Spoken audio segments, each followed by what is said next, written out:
One Abdullah ইবনে আমরিন ক্বালা খরাজা রাসূলুল্লাহ সাল্লাল্লাহু আলাইহি ওয়াসাল্লাম ওয়া ফি ইয়াদিহি কিতাবানি। হযরত আব্দুল্লাহ ইবনে আমর রাদিয়াল্লাহু আনহু থেকে বর্ণিত, রাসূলুল্লাহ সাল্লাল্লাহু আলাইহি ওয়াসাল্লাম একদা বাইর হলেন, ওয়া ফি ইয়াদিহি কিতাবানি, এবং তার হাতে ছিল দুটি কিতাব। হযরত আব্দুল্লাহ ইবনে উমর তিনি বলছেন যে রাসূলুল্লাহ মসজিদে নববীতে একবার আসলেন এবং তার দুই হাতে ছিল দুটি কিতাব, দুটি পুস্তক। ফাকালা, এবং তখন আল্লাহ রসুল বললেন, আতাদরুনা মা হাযানিল কিতাবানে, তোমরা কি জানো এই দুটি কিতাব কিসের কিতাব? কুলনা, আমরা বললাম, লা ইয়া রাসূলুল্লাহ, না হে আল্লাহ রসুল, আমরা জানি নে। ইল্লা আন তুখবিরানা, তবে যদি আপনি আমাদেরকে জানিয়ে দেন। ফাকালা লিল্লাযী ফি ইয়াদিহিল ইমনা হাযা কিতাবুম মির রাব্বিল আলামিন। আল্লাহ রাসূল বললেন, আমার ডান হাতে যে কিতাবটি আছে এটি আল্লাহ তাআলার পক্ষ থেকেই একটি কিতাব। ফিহা আসমাউ আহলিল জান্নাতি, এর মধ্যে আছে জান্নাতীদের নাম। ওয়া আসমাউ আবাইহিম, এবং এর মধ্যে আছে তাদের পিতাদের নাম। অকবা ইলিহিম, তাদের গোত্রের নামও এতে বলা আছে। সুম্মা উজমিলা আলা আখিরিহিম, অতঃপর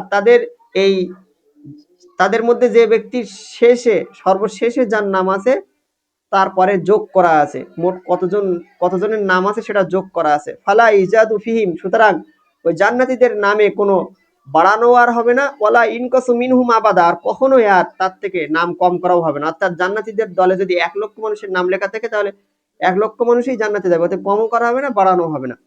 সুম্মা ক্বালা লিল্লাযী ফি শিমালিহি, অতঃপর আল্লাহ রাসূল তার বাম হাতের দিকে ইঙ্গিত করে বললেন যে আমার এই বাম হাতে যে কিতাবটি আছে, হাযা কিতাবুম মির রাব্বিল আলামিন, এটিও আল্লাহ তাআলার পক্ষ থেকে একটি কিতাব। ফি আসমাউ আহলিন নারি, এতে আছে জাহান্নামীদের নাম। ওয়া আসমাউ আবাইহিম, তাদের বাপের নাম।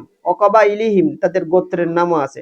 সুম্মা উজমিলা আলা আখিরহিম, এবং সর্বশেষে মোট মোট সংখ্যাও যোগ করা আছে যে জাহান্নামী মোট সংখ্যা কতজন মানুষ মোট জাহান্নামে যাবে। ফালা ইজাদু ফিহিম, সুতরাং এতেও আর কোনো বাড়ানো হবে না। ওয়ালা ইনকাসু মিনহুম আবাদা, এবং এর থেকে আর কখনো কমও করা হবে না। ফাকালা আসাবহু, তখন রসুলুল্লাহর সাহাবীরা বললেন, ফাফিমাল আমালু ইয়া রাসূলুল্লাহ, হে আল্লাহর রসুল, তাহলে আমল করার আর কি দরকার আছে? আমাদের নাম যদি ওই জাহান্নামীদের দলে থাকে তাহলে আমরা জাহান্নামে যাবো, সে যতই ভালো কাজ করি। আর যদি আমাদের নাম জান্নাতীদের ওই কেতাবে লেখা থাকে তাহলে আমরা জান্নাতে যাব, যতই খারাপ কাজ করি না কেন। তাহলে আমলের আর কি প্রয়োজন আছে? তখন আল্লাহ রসুল বললেন, ইন্না কানা ইন্না কানা আমরুন কদ ফুরিগা মিনহু। আচ্ছা, ফাফিমাল আমালু ইয়া রাসূলুল্লাহ ইন্না কানা আমরুন কদ ফুরিগা মিনহু, হে আল্লাহর রাসূল, আমাদের আমল করার আর কি প্রয়োজন আছে? যদি বিষয়টা পূর্বে থেকেই লেখা থাকে বা পূর্বে থেকেই সিদ্ধান্ত হয়ে থাকে কে জান্নাতে যাবে আর কে জাহান্নামে যাবে। ফাকালা, আল্লাহ রাসূল তখন বললেন, সাদ্দিদু, তোমরা হেদায়েতের উপরে থাকো, সঠিক পথের উপরে থাকো, ভালো কাজ করতে থাকো। করিবু, আল্লাহ তাআলার নৈকট্য হাসিল করতে থাকো। ফাইন্না সাহিবাল জান্নাতি, কারণ একজন জান্নাতি ব্যক্তি ইখতামু লাহু বিআমালি আহলিল জান্নাতি, সে তার শেষ আমলটি করবে, মৃত্যুর আগে সর্বশেষ আমলটি করবে জান্নাতে যাওয়ারই আমল করবে, বা একজন জান্নাতি ব্যক্তিরই আমল করবে। ওয়াইন আমিলা আইয়া আমালিন, সে পূর্বে যে কোনো আমল করে থাকুক না কেন, মৃত্যুর পূর্বে যে যে আমলই করে থাকুক না কেন, মৃত্যুর সময় সে তার শেষ আমল জান্নাতীদেরই আমল করবে। ওয়াইন্না সাহিবান নারী, আর একজন জাহান্নামী ব্যক্তি ইখতামু লাহু বিআমালি আহলিন নারী, সে তার সর্বশেষ যে আমলটি করবে, যে কাজটি করবে, সেটা জাহান্নামে যাওয়ারই আমল করবে। ওয়াইন আমিলা আইয়া আমালিন, পূর্বে সে যতই ভালো কাজ করে থাকুক না কেন বা যে কোনো কাজ করে থাকুক না কেন, মৃত্যুর সময় সে জাহান্নামীদের মতনই আমল করবে বা জাহান্নামে যাওয়ারই আমল করবে। সুম্মা ক্বালা রাসূলুল্লাহ সাল্লাল্লাহু আলাইহি ওয়াসাল্লাম, অতঃপর আল্লাহ রাসূল বললেন, বিয়াদিহি ফানাবাযাহুমা, অতঃপর আল্লাহ রাসূল তার হাতের যে কিতাব দুটি ছিল সেই কিতাব দুটো রাখলেন। সুম্মা ক্বালা, অতঃপর তিনি বললেন, ফারাগা রাব্বুকুম মিনাল ইবাদি, তোমাদের প্রভু তোমাদের প্রভু তার বান্দাদের সমস্ত বিষয়ের কাজ থেকে ফারেক হয়ে গিয়েছেন, অর্থাৎ সমস্ত বিষয়ের কাজ তিনি কমপ্লিট করেছেন। ফারিকুম ফিল জান্নাতি, সুতরাং একদল বান্দা তারা যাবে জান্নাতে, ও ফারিকুম ফিস সাইর, আর একদল বান্দা তারা যাবে জাহান্নামে। রাওয়াহু তিরমিজি।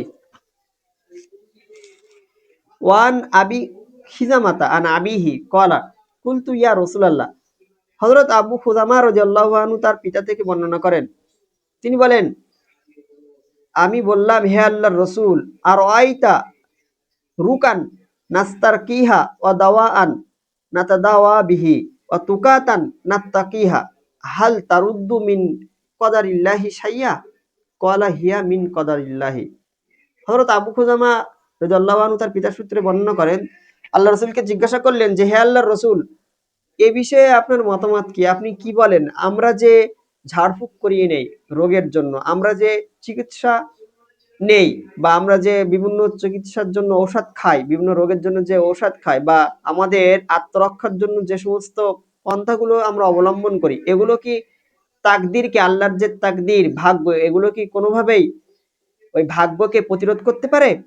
কলা, আল্লাহ রসুল তখন তার উত্তরে বললেন, হিয়া মিন কদারিল্লাহি, এটাও আল্লাহ তাআলার ভাগ্যের মধ্যে। এই যে তোমরা রোগের জন্য ঝাড়ফুঁক করবে বা ওষুধ খাবে বা বিভিন্ন তোমাদের জীবনকে সঠিকভাবে চালানোর জন্য যে সমস্ত তোমরা মুক্তির পথ অবলম্বন করবে, এগুলোও ভাগ্যের মধ্যে তোমাদের লেখা আছে যে তোমরা এরকম এরকম কাজ করবে।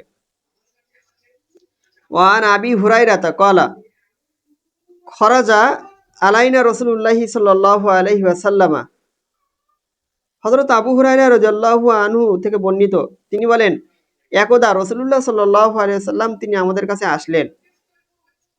ওয়ানাহানু নাতানাজাউ ফিল কদারি, আর সেই সময় আমরা ভাগ্য নিয়ে নিজেদের মধ্যে ঝগড়া করছিলাম, নিজেদের মধ্যে তর্ক বিতর্ক করছিলাম। ফাগাদিবা, ফলে আল্লাহ রাসূল খুবই রাগান্বিত হলেন। হাত্তা ইহমাররা ওয়াজহুহু, এমনকি তার মুখমণ্ডল লাল হয়ে গেলেন রাগে। হাত্তা কাআন্নামা ফুকিয়া ফি ওয়াজনাতাইহি হাব্বুর রুম্মানি, যেন মনে হচ্ছে আল্লাহ রসুলের দুই গালে ওই ডালিমের দানা, আনারের দানা নিংড়ে দেওয়া হয়েছে, মানে রেগে আল্লাহ রসুলের মুখ পুরো লাল হয়ে গেছে। ফাকালা, তখন আল্লাহ রসুল বললেন, আবিহাজা উমিরতুম, তোমাদের কি এই আদেশ করা হয়েছে যে তোমরা ভাগ্য নিয়ে, কদর নিয়ে নিজেদের মধ্যে তর্ক বিতর্ক করবে? নাকি আম বিহাজা উরসিলতু ইলাইকুম, নাকি আমাকে তোমাদের কাছে প্রেরণ করা হয়েছে এই জন্য যে তোমরা এই বিষয়ে তর্ক বিতর্ক করবে? তোমরা জানো, ইন্নামা হালাকা মান কানা ক্বাবলাকুম হিনা তানাজাউ ফি হাযাল আমরি, তোমাদের পূর্বে যারাই ধ্বংস হয়েছে, তোমাদের পূর্বে যে সমস্ত উম্মতেরা ধ্বংস হয়েছে, তারা ওই সময় ধ্বংস হয়েছে যখন তারা এই ভাগ্য নিয়ে নিজেদের মধ্যে ঝগড়া বা তর্ক বিতর্ক করত। সুতরাং তোমরা এই বিষয়টাকে ছেড়ে দাও। আজামতু আলাইকুম, আমি তোমাদের কাছে কসম করে বলছি, দৃঢ় সংকল্প করে বলছি। আল্লাহ রাসূল আবার বললেন, আজামতু আলাইকুম, আমি তোমাদের কাছে দৃঢ় সংকল্প করে বলছি, দৃঢ় কসম করে বলছি, আল্লাহ তানাজাউ ফিহি, যে তোমরা এই ভাগ্য নিয়ে কখনোই নিজেদের মধ্যে তর্ক বিতর্ক করো না, বরং এটাকে তোমরা যেভাবেই আমি বলছি, যেভাবে আল্লাহ রসুল, যেভাবে আল্লাহ তাআলা বলেছে, আল্লাহ রসুল যেভাবে বলছে সেভাবেই তোমরা মেনে নাও অম্মিলান বদনে। এটা নিয়ে কোনো তর্ক বিতর্ক করো না, কারণ এমন একটা সময় চলে আসবে যখন তোমরা আর কোনো উত্তর খুঁজে পাবে না, শয়তান তোমাদের মনে ওয়াসওয়াসা দিয়ে দেবে। সব বিষয় যে আমরা আমাদের বিবেক, আমাদের ব্রেন, বুদ্ধি দিয়ে বুঝতে পারবো এমনটি নয়। সুতরাং ভাগ্য নিয়ে তর্ক বিতর্ক করা মানে আমাদের নিজেদেরই ক্ষতি, এবং আমরা সঠিক পথ থেকে হটে যাব, কারণ শয়তান তখন আমাদেরকে মনে বিভিন্ন ওয়াসওয়াসা দিয়ে দেবে, যেগুলো আমরা ইতিপূর্বে হাদিস শরীফে পড়েছি। ওয়ারাওয়া ইবনু মাজাহ নাহওয়াহু আন আমর ইবনে শুআইব আন আবিহি আন জাদ্দিহি, আর এই হাদিসটি রাওয়াহু তিরমিজি, এই হাদিসটি তিরমিজি শরীফ বর্ণনা করেন, ইমাম তিরমিজি বর্ণনা করেন। আর এই একই হাদিস ইবনে মাজাহ, ইবনে মাজাহতে বর্ণিত হয়েছে আমর ইবনে শুআইব থেকে, তার পিতা থেকে, এবং তার পিতা তার দাদু থেকে বর্ণনা করেছেন।